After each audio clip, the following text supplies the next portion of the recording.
Hello, and welcome to this episode of the Brexit Central podcast. I'm Darren Grimes, and in this episode I'll be focusing on post-Brexit trade. I'll be finding out if we can sign new trade agreements before we officially leave the European Union, what steps the United Kingdom needs to take to create a truly global Britain, and just how optimistic are experts in trade negotiations about the UK's trading future outside of the European Union. Joining me to talk all things trade is Shankar Singham. Shankar is Director of Economic Policy and Prosperity Studies at the Legatum Institute and Chairman of the Legatum Institute Special Trade Commission. Hello, Shankar. Good morning. Now, Shankar, tell us a bit about what the Legatum Institute is doing with the Special Trade Commission, who you've been working with, and what the Commission is all about. Right, so I returned to London actually after about 20 plus years in the US on the trade negotiating side and working on trade policy and competition policy and so on. Cleared advisor to the US government. Returned in January 2016, obviously the referendum happened in June. What we wanted to do is put together a resource for the government, for media, for the private sector, for other stakeholders, understanding that Britain has been out of the trade negotiating, world for 40 plus years. And so we thought that having a commission, I gathered together friends who I've negotiated with and against over the years, people I trust, people who I know have great expertise, but are also critical, creative, out-of-box thinkers. Because I think, part of this whole process is it's never happened before. Something of this scale, which is really the UK extracting itself from the EU, re-engaging with the EU in a different way, and then re-engaging with the world on trade policy in a different way. This is a huge undertaking. And so we wanted creative thinkers. So we put together a commission of 10. We're working very closely with the government, sharing, we're producing a lot of papers for them and direction on where we think trade policy should go in the UK. So put yourself in Liam Fox's shoes. What does the Trade Commission, what sort of policies are the Trade Commission saying that if you were Liam Fox, you would put in place as of tomorrow? Right. What can we do now? Right, so it's basically not just Liam Fox, it's the whole of the UK government, and our chief negotiator on everything is really Theresa May, the Prime Minister. And what we have advocated is, if you want to have a successful outcome here, then you have to be ambitious, because all of this is partly a hedge against a lack of European cooperation. It's also a way of reinforcing and making more likely European cooperation. So you want to look at the end state and say, where do you want to be? Sort of where do we want to be when we grow up? Well, we want to have a four-pillared trade policy approach, and that consists of what we do unilaterally, which is a reduction of tariffs and quotas and so on in areas where we can do that. Pro-competitive regulatory system, regulatory reform domestically. These are things we can do unilaterally. And then bilaterally, obviously top of the bilateral list is our relationship with the EU. We want to have a comprehensive free trade agreement with the EU. We may need interim measures on the way to doing that as we come out with after 2 years. Then there are other agreements. There are agreements that we have through the EU with third countries, of which there are about 7 or 8 that are really quite important. South Korea, Switzerland, Mexico, Canada, those sorts of countries. So we want to have agreements with those, and then we want to have agreements with countries where we don't have any current relationship, so any current trade negotiation relationship. So countries like Australia and New Zealand and the US, obviously the Trump administration has said they want to have a free trade agreement with the UK. This is something that we may be the only country that they can actually do a free trade agreement So with. You're quite optimistic about a deal with the Trump administration then, because they seem to be taking a step back as far as trade is concerned. Is there a role for the United Kingdom to step up and actually take the position that perhaps America had where trade was concerned? Yes. Let me come to that, because I think it's in addition to all those other bilateral agreements and relationships with developing countries and our economic partnership agreement sort of partners, the ACP countries, where we can actually have true economic partnerships because we're going to be more open on agriculture and more open on trade. Then you have the plurilateral pillar, which is what we can do with like-minded countries. And this is actually where we see the biggest gain, because the true barriers to trade in the 21st century are behind the border barriers and regulatory barriers, particularly to a country that is very services. 80% of our economy is services. Reduction of those barriers will deliver a much bigger economic gain even than reduction of border measures and tariffs, especially now that tariffs are low. But the only way to do that is to gather a like-minded group of countries, which might be your Australias, your New Zealands, your Singapores, etc. And then there's the multilateral pillar, which is your WTO rectification, and your point that you just mentioned, which is trade leadership. Many countries in the world are looking for trade leadership with respect to 21st century trade policy problems, which we have not solved. We moved the WTO to services. We included services within the WTO in 1995. We had a comprehensive agreement on telecommunications in 1997. We anticipated at that time that there would be lots of other agreements in similar areas. None of that happened. We're 20 years on. Nothing has really happened. If you look at the services cupboard in the WTO in terms of commitments that countries have actually made, it's pathetically weak. I think most WTO people would accept that statement. Well, here's an opportunity for a country that's very much a services economy to actually drive, positive change. So this is in the WTO agreements, the existing agreements like the trade and services plurilateral, but it's also within the built-in agenda of services. We can be very active in that role. Now, with respect to the US agreement, again, Britain may be one of the few countries that can actually do the kind of trade deal with the Trump administration. Most countries won't be able to do that. Now, we have real interests. This isn't just a political thing.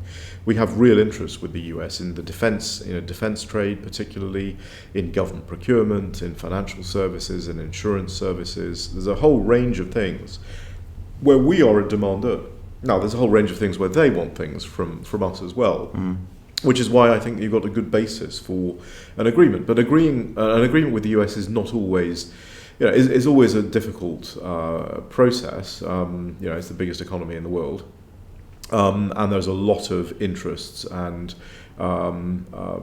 groups in the US, special interests in the US that are very powerful. So it will be a difficult process. But of all countries in the world, we're probably the best one able to deliver it.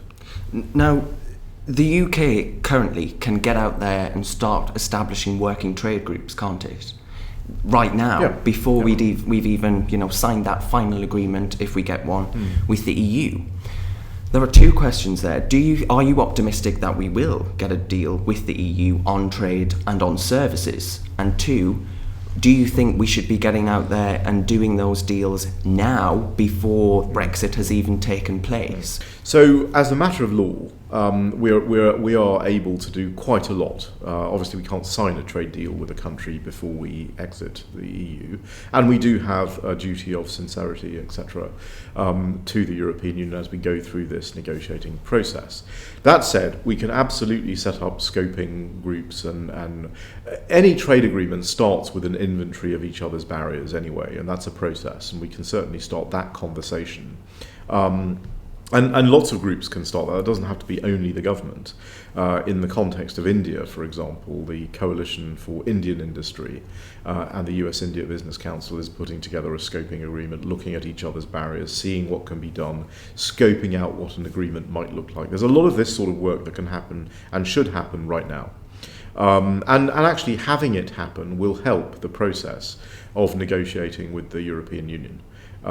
It's very important that we don't put all our cards, and Europe would not expect us, frankly, to put all our cards in one basket, all our eggs in one basket. I mean, we will have to have multiple discussions with people going forward, and I think we absolutely are able to do that, and we should do that.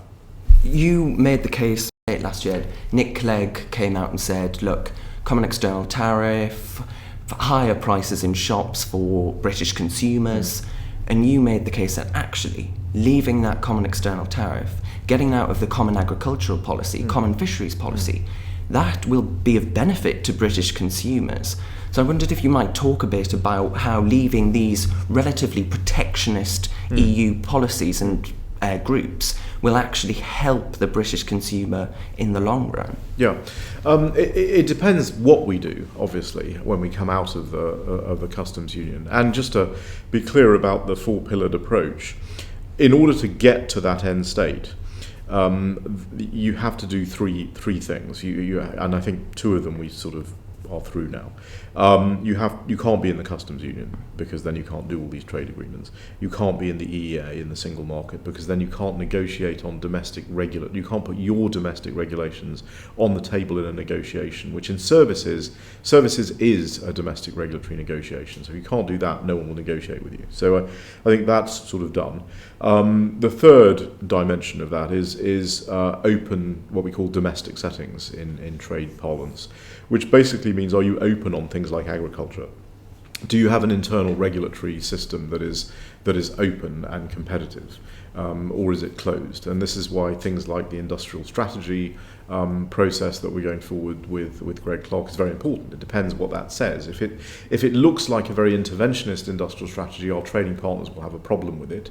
If it's basically saying that, we want to be more competitive, and as an industrial strategy we want, competition on the merits is a goal, then that's going to be good. That's going to be an open domestic setting. So on agriculture, if the agricultural approach is to lower tariffs and quotas, to eliminate them where we can on things we don't produce and things that are not directly competitive and substitutable, if we have a more open regulatory system than Europe does, which would not be very difficult, and if we move our direct payments to farmers away from the land-based system towards a more sensible and frankly equitable system, then we're being more open on agriculture.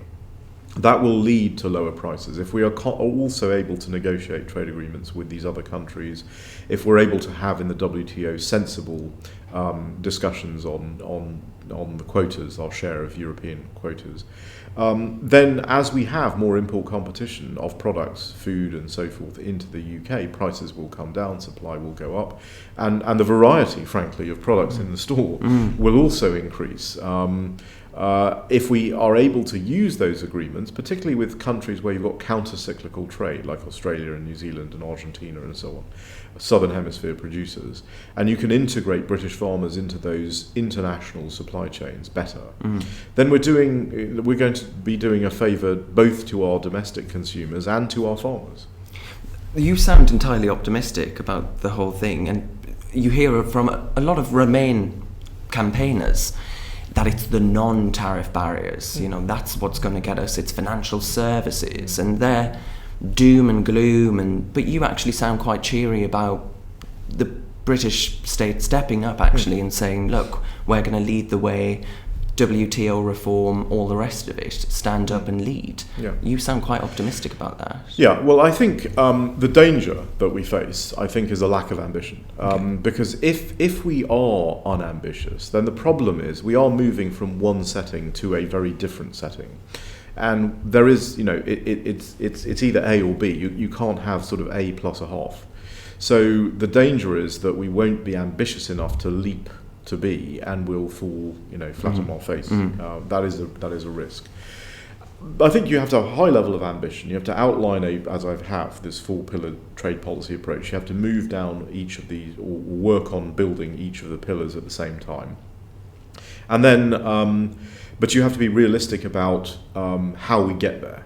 So there's one question, which is to be ambitious about the end state, and to be realistic about how we get to the end state. And that is why if you look at our work, while I talk a lot about the 4-pillared approach, and I talk about trade policy, a lot of our work is actually on the realistic, how do you get there? What does leaving the customs union mean? Because it could entail enormous disruption. So how do you minimize that disruption? That's why we have a customs, a manufacturing supply chain detailed paper on how you minimize the problems in tariffs, in customs clearance, and in standards. We got a very large body of work on financial services. Leaving the EEA, how do you minimize the disruptions in financial services, and how do you communicate to our industry that actually there's an okay, in fact better than okay future for them? And we've been proposing a dual regulatory coordination mechanism for the UK and the EU. That is quite a detailed proposal that we're working with right now. And then on agriculture and fisheries, how do you actually have a more open domestic setting in those areas while protecting the interests of our farmers and our fishermen. So you have to be realistic on the pathway of getting there, because it is a very difficult pathway. But you have to be ambitious about the summit. I mean, otherwise, why are we here? Do you think thus far we have been ambitious enough in our approach? I do. I think actually, if you stood at the day after the referendum and you reflected forward to what was likely to happen, or what could happen, where could we be in March on the triggering of Article 50, and you'd said, both sides would say quite clearly before the triggering of Article 50 that our goal is a comprehensive free trade agreement. I don't think anyone on July of 2016 would have said, yeah, that's quite likely. We could have been in a very big mess, squabbling about rules of the EEA and trying to stay sort of in the EEA and not in the EEA, and sort of in the customs union and not in the customs union. I think a tremendous amount of work has gone up to this point to get us to that level. And a ambitious, deep and special, as Theresa May says, agreement with the European Union is absolutely on the card. It's something of great interest to them, and great need, frankly, to them, and it's something of great interest and need for us. And I think, it's very easy to look at this as a sort of UK versus EU kind of, boxing match, and we're in the early rounds. And I think that's to fundamentally misunderstand the process. What we are actually engaged in here is a mutual endeavour with the European Union to ensure that we have a free trade agreement that increases import competition, that increases consumer welfare, and that actually creates wealth for both the UK and the EU, and ultimately for the world. And that is an eminently achievable task. And that brings us to the end of this episode of the Brexit Central podcast. I'd like to thank our guests and you at home for listening. You can subscribe to our podcast channel on either SoundCloud or iTunes by searching for Brexit Central. You can also sign up to our daily Brexit briefing at brexitcentral.com, bringing you news and analysis of the UK's departure from the EU and promoting a positive and optimistic vision of Britain after Brexit.